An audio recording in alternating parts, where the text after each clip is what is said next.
tu es le plus con, le plus inapte en cerveau, le plus imbécile, le plus idiot des entraîneurs que le monde a connu. Je dis le plus idiot des entraîneurs que le monde a connu. Les Sénégalais, excusez-moi, hein, moi je de dire la vérité. Il n'est pas besoin de mâcher mes mots et tout n'est pas derrière pour vous dire vos vérités. Je ne sais pas si c'est Tchep, il mange d'abord au Sénégal ou c'est le citron qu'on m'a à côté de Tchep là qui le bloque le cerveau. Parce que quand tu entres au centre pour être formé comme entraîneur, ça c'est le B à bas qu'on te dit d'abord. C'est la première règle. Même si ton pays paie, même si l'arbitre a commis n'importe quelle erreur, tu ne dois jamais prendre tes joueurs entre verser avec eux tant que le match n'est pas fini. L'erreur que lui il a commis là, l'erreur que Thiam a commis, d'ici le 6 février, pas plus que le 6 février, écrivez la date que vous mettez, pas plus que le 6 février, c'est que la FIFA et la CAF va vous faire, vous les Sénégalais. Vous aurez peut-être même pour 5 ans sans jouer le football. Même pour 5 ans. Et voir les gens disent que non, on a gagné 2 champions. On n'est pas en train de parler de 2 Coupes d'Afrique. Vous pouvez gagner, même l'Égypte a gagné 7. Mais ils ont respecté tous les normes. Même si vous perdez, même si l'arbitre donne 15 pénaltys contre vous, toi, tu es le plus idiot des entraîneurs. On est ensemble. Comme en exemple, on se ressemble. Parce que l'image que tu as de l'Afrique, Thiam. Et la coupe risque de revenir au Maroc. Selon la règle du tapis vert, la coupe risque de revenir au Marocain. Et vous allez voir d'ici le 6 février. On s'abonne les gars et on partage. Bon, bonjour à tous. La sanction est tombée. Le Sénégal déclaré perdant. Et la coupe sera retirée au Sénégal. Et la coupe va se retrouver au Maroc. Et ça est dans la main de la FIFA. Lorsque tu es en plein match et tu quittes le terrain pendant 15 minutes, c'est comme si c'est un fair play déclaré, disons, c'est comme si c'est un forfait déclaré. Et là, la sanction est tombée. Le Sénégal déclaré perdant. Vous-même voyez, ça c'est la première sanction de la FIFA. Donc, moi, j'ai une question.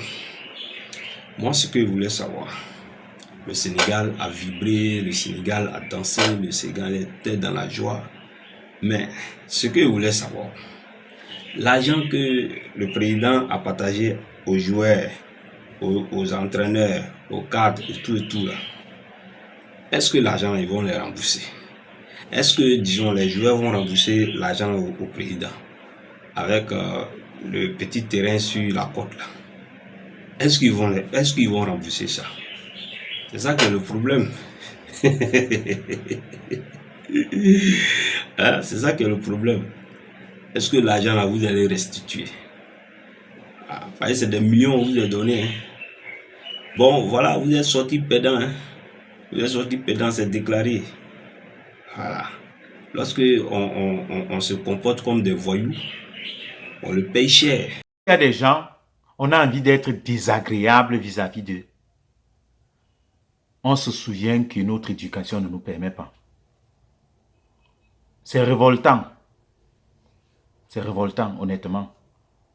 Parce que Internet nous a fait du bien, mais Internet nous a fait tellement de mal qu'on va se retrouver en face des créatures comme celle-ci.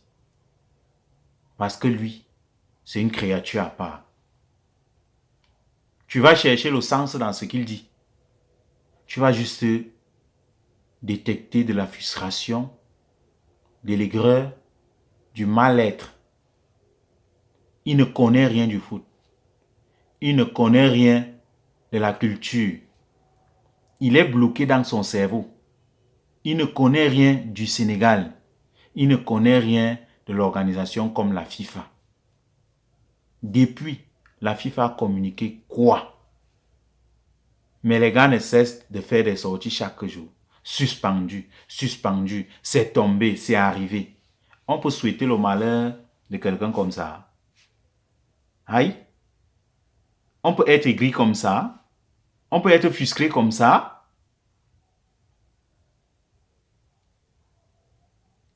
Nous, on a vu lundi le Premier ministre Sonko assis sur la même table avec certains dirigeants marocains, où il a tenu un discours d'apaisement, un discours diplomatique, avec beaucoup de charisme et d'intelligence. Les mots avaient une résonance quand on les écoutait. Et il a appelé les peuples africains à comprendre que le football n'est qu'un jeu. Ça doit nous fédérer au lieu de nous diviser. Mais dit que les créatures comme ça estiment que et ils ont le monopole de la mauvaise éducation. Il y a l'autre qui arrive à insulter. On n'insulte pas un aîné. Pourquoi si tant d'émotions? Où est la raison? Tu prends ta caméra, tu allumes, au nom du football, tu commences à insulter un père de famille. C'est ton égal, c'est ton frère, c'est un membre de ta famille, il n'est pas de ta nationalité. Ce sont des gens à qui on doit donner un monde à part. Et on reviendra toujours sur la faute éducationnelle. Parce que quelqu'un qui a reçu une éducation tordue, la conséquence ne peut être que ça. Il ne peut rien donner à cette société à part le résultat de sa mauvaise éducation. Quand on veut donner son avis sur un sujet, on n'insulte pas. On n'est pas désagréable, on n'est pas malpoli. On trouve le juste milieu et on raisonne, on donne des arguments. Le béaba, quand on rentre dans une école d'entraîneur, le béaba, tu es quoi? Spécialiste en entraîneur, ou bien en entraînement, ou bien je ne sais pas trop, tu es training, community training, ou tu es quoi? Un guide de training. Des gens, c'est-à-dire que tu lui demanderas depuis le matin, tu as même mangé, je ne sais pas si tu as mangé, mais c'est lui qui a le toupet de s'asseoir derrière sa caméra pour insulter des hommes que le monde connaît. Parler d'une équipe de classe mondiale comme s'il était une équipe de 2-0 quartier. On est où? Donc nous tous, on n'a pas vu la compétition là. Quand on essaie un peu d'écouter des avis de ceux qui sont un peu lucides, vous ne voyez pas que vous êtes du côté obscur de la chose. Vous n'avez pas honte. Vous n'avez pas honte. Vous avez vu dans une compétition où c'est l'entraîneur de l'équipe perdante qui est sacré meilleur entraîneur. La première fois de l'histoire qu'on joue une compétition où la FIFA et autres ne communiquent pas pour féliciter les équipes gagnantes. Et il semblerait que le Nigeria, qui a joué la 3e place, n'a pas toujours reçu ses médailles.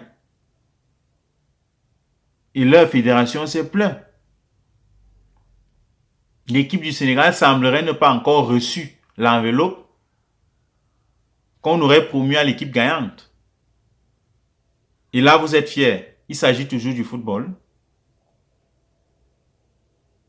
Mais ayez quand même un peu de la hauteur quand vous voulez vous montrer des intéressants, vous voulez montrer un peu votre bassesse derrière votre caméra.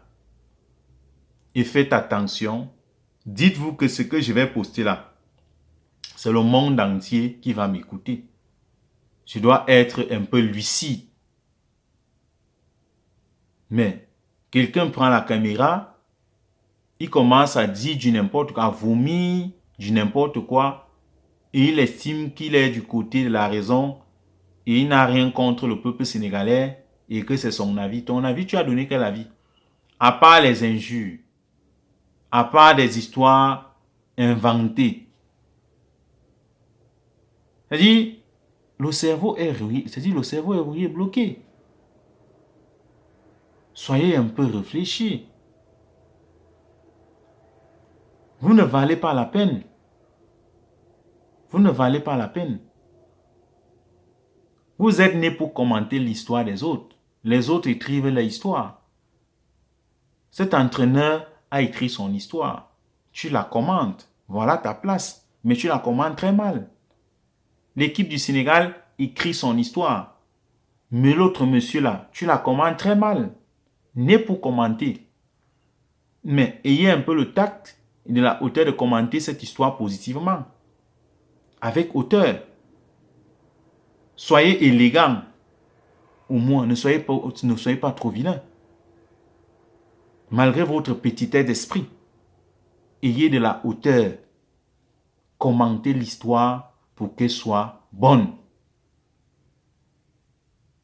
Les fake news, ça ne sert à rien. Inventer des histoires colportées sur des gens, ça ne vous profite pas. Cher peuple africain, essayons de combattre avec la dernière énergie ce genre de comportement. Ça n'honore pas notre continent. C'est nous l'Afrique de demain.